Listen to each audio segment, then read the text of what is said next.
e são literalmente bye-bye. São colocadas no mercado exterior, porque não há interesse aqui no país.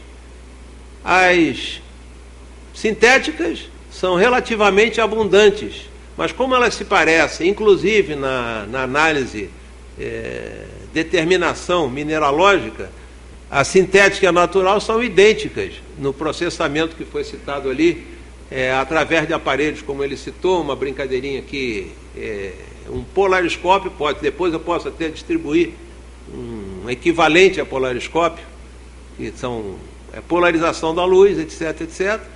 É fácil de ver, mas a sintética também dá, porque ela tem a relação axial de isomorfismo, isotropia ou anisotropia, idêntica à natural. Aí é que o negócio pega. Então não é suficiente essa chamada gemologia 2 no mercado. Daí ter se inventado aí no mundo os instrumentos digitalizados que permitem identificar através de N processos que vocês nem imaginam como são sofisticados, identificar se uma estrutura é natural ou é sintética. E para azar nosso ainda existe a coisa que parece, mas não é. É a imitação. O que é imitação? A priori, é incolor, é diamante. Pensa, o inconsciente coletivo pensa assim, é amarelo, é topázio. Se o Katzer, na época, tivesse isso, coitado, ele quando tivesse achado lá o ouro, lá, etc, etc, poderia, não sei se eu deveria ter, bom, eu vou dizer, francamente, em ciência vale, né? Existe uma possibilidade hoje de certas imitações que não são imitações, que é o uso do tungstênio do wolframio, que tem densidade 19 alguma coisa, ser revestido, feito um bolo, com ouro. E já houve casos de pepitas aí, segundo a literatura, de pepitas de tungstênio revestida de ouro, e o indivíduo comprou como ouro.com. Isto é brincadeira. Ainda bem que não tinha na época do Katzer, né?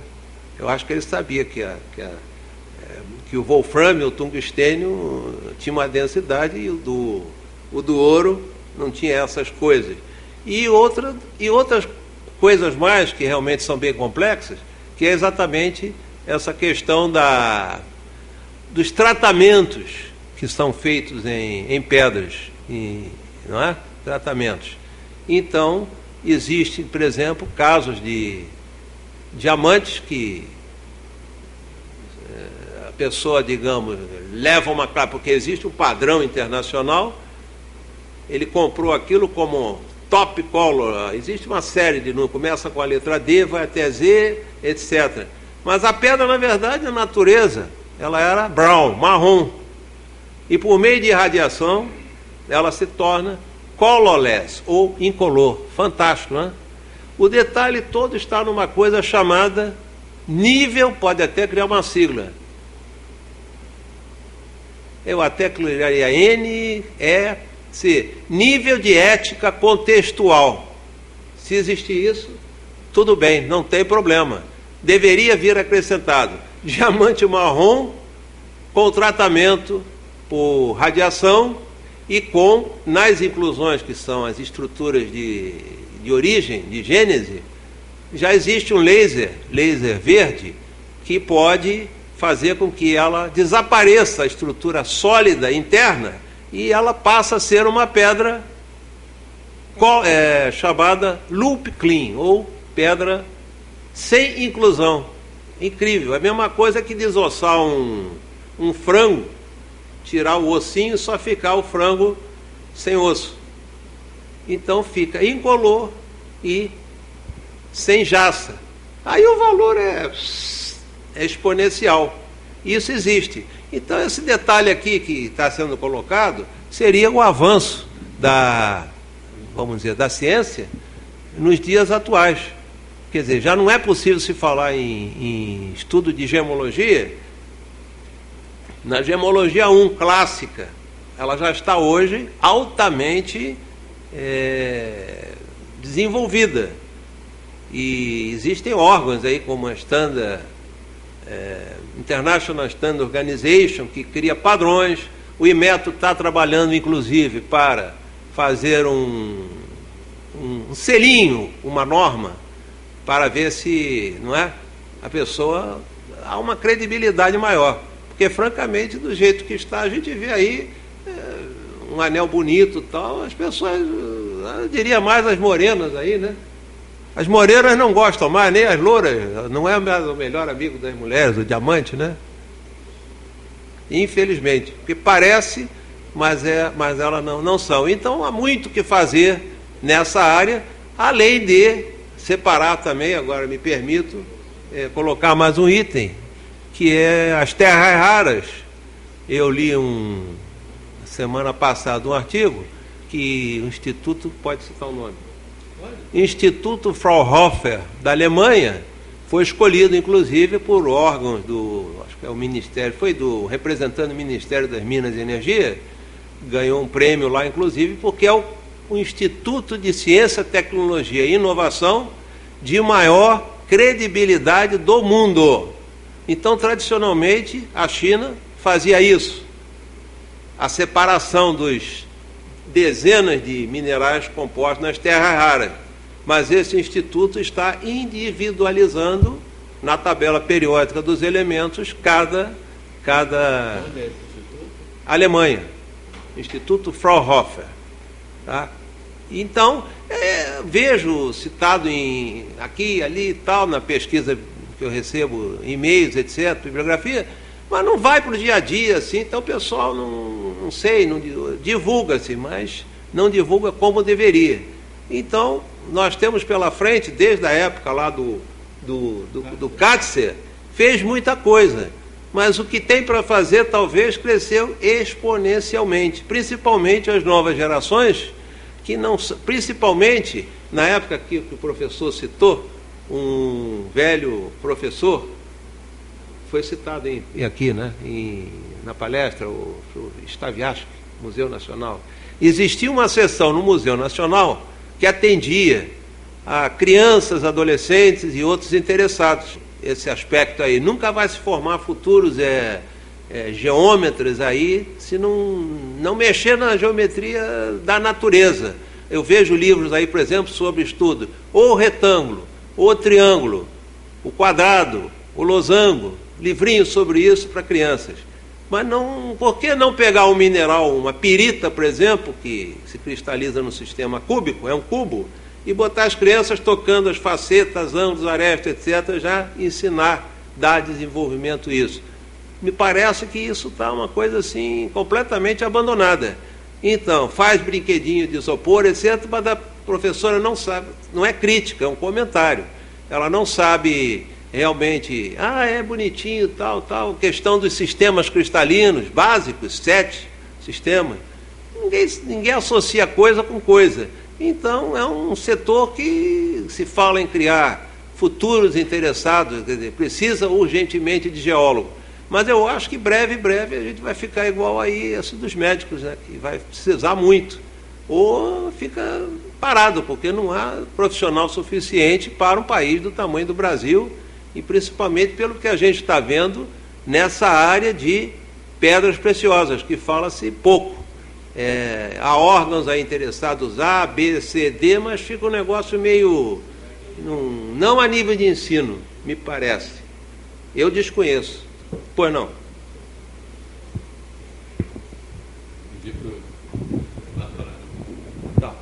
Tá, ok.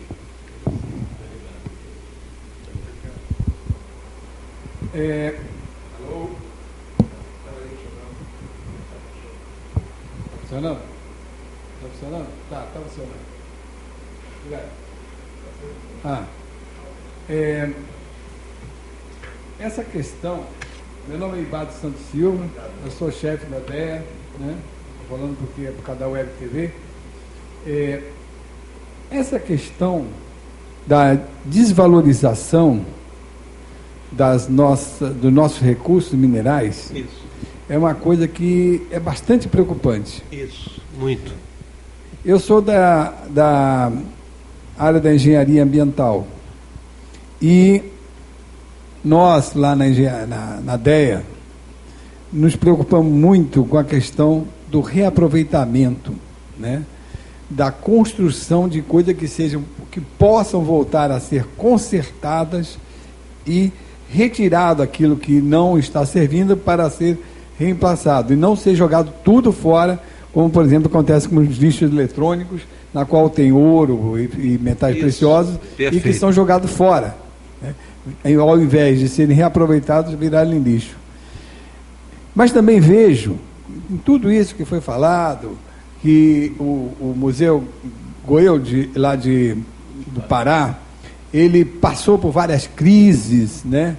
E que essas crises são cíclicas, né? E que eu vejo também que a partir dos anos 80 do século passado,